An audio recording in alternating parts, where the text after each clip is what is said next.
Hello, everyone. My name is Edgar Maidou. I'm 52 years old. I was born in France, in Paris. I'm a lawyer and now work in Dubai in a fintech. I'm a husband, I'm a father. My wife is Giselle. Fatherhood was fantastic for me. We got our son in 2009. His name is Louis. Louis was diagnosed with autism when he was 4. And I remember that I didn't understand what it means. I didn't know what autism was. So for me, I knew it was something important, but I couldn't really understand what it was. Obviously, he had speech delay and other things, but I really didn't understand. But when I looked it up, I saw that it was a lifelong condition and that there were new cure for it. So it was very difficult for me to accept that I could not do anything for him, that there will never be a cure. So that was very, very difficult for me. But I kept everything inside because I have to be strong for my family, for my wife, because she was devastated at the time. When I learned more about it, I never really associated the condition with my son. I always saw my son as who he was, meaning my son. This condition, it affects everyone around you in your family, your wife, obviously your your your your close family, because they start to react in a certain way. Um, they want to know from where it is coming, and you don't have any explanation. So you take everything inside. And then also your son is very vulnerable. So for me, it manifested by a lot of a very strong protective instinct. And also, for some reason, I started to have some fears that I never had before. For example, I was feared of height that I never had before. I feared of flying in a plane that I never had before. So all kinds of fear that came after that seems unrelated, but I was dealing with.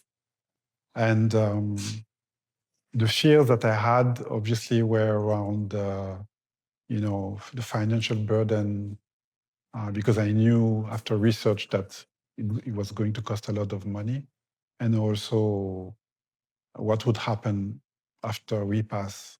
So that was my biggest fear.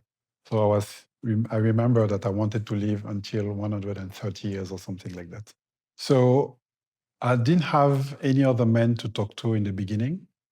Maybe close family members, but I didn't have any friend, because when we had conversations, they were talking about their kids and how they were doing in school and everything. But I have nothing to share, and I thought they wouldn't understand because our milestones were very different. So in the beginning, I didn't have really a support group with fathers as such. But yes, we would have other couple friends with children in the spectrum. So I would speak or we'll discuss with the father. But I didn't really have what I would call my own support system. And I think for men, it's more of a taboo to talk about it. We don't open about it because I think we think our primary mission is just to to to to take care of the child when we can. I know it's sometimes overwhelming for men and they can't do it, but um, I wish I had a support system in the beginning. I believe it's a taboo, and I believe that it affects your mental health, but in a way that you don't want to admit, or you just don't realize. As I mentioned, for me, it manifested by different new fears, like fear of height, fear of planes that I didn't have before, and fear of not living long enough. But yes, I have, through the years, I met with other fathers and we started to discuss, but it was a bit more informal. It was not something that we established. So when you start in life or you start, a marriage, you imagine fatherhood in a certain way. And then when ASD or autism come in, it's not what you expect. So everything is different. Everything is like upside down. So you have to learn patience. For example, for a child who doesn't speak, you have to wait for them to, you have to wait longer for them to say certain words.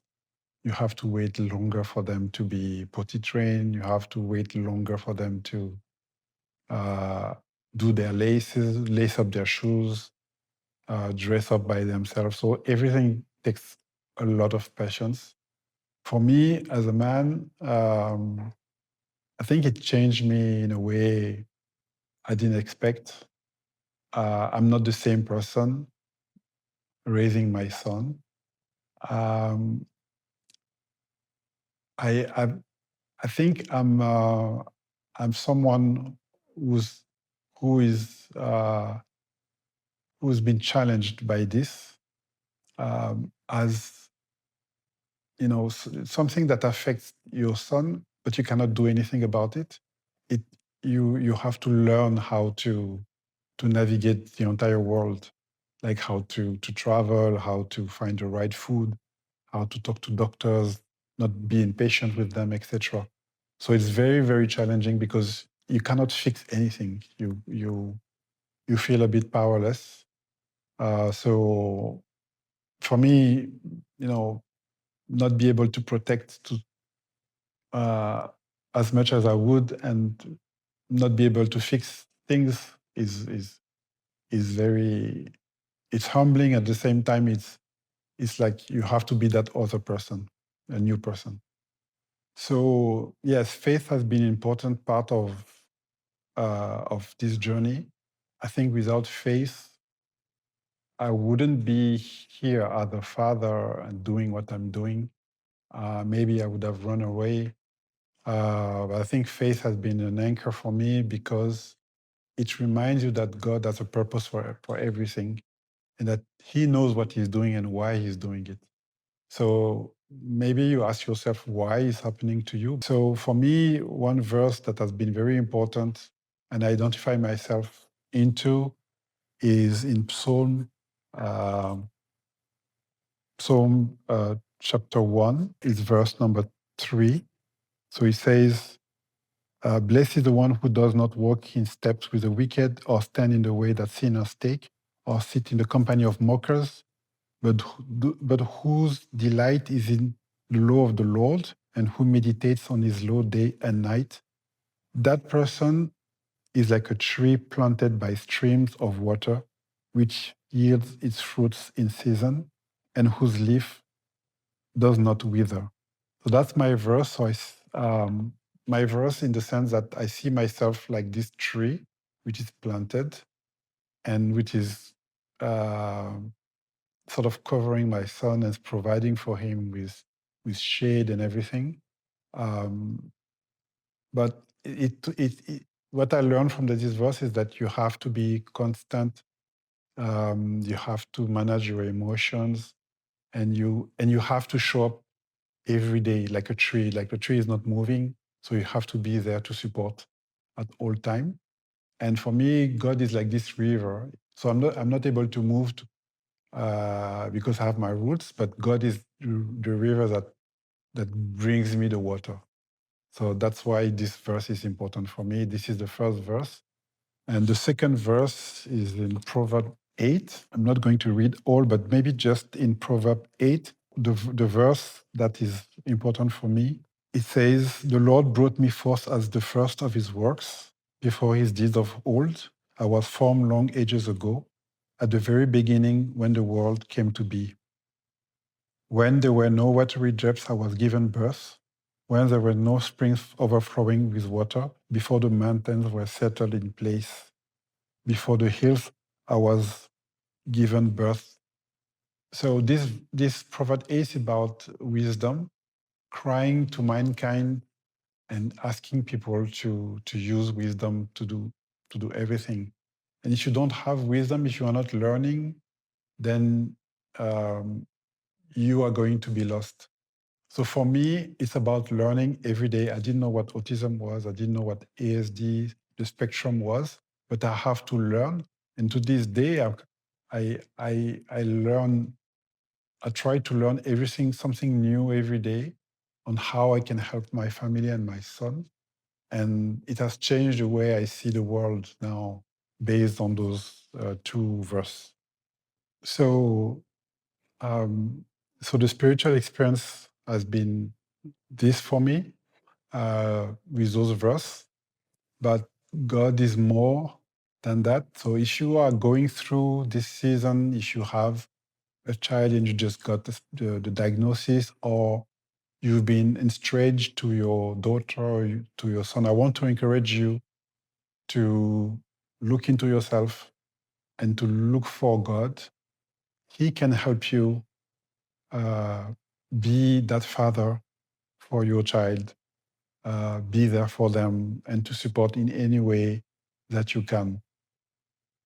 My encouragement to you is that I'm not saying that it's easy, but I can say that God has been faithful and that He is able to do things that you don't expect.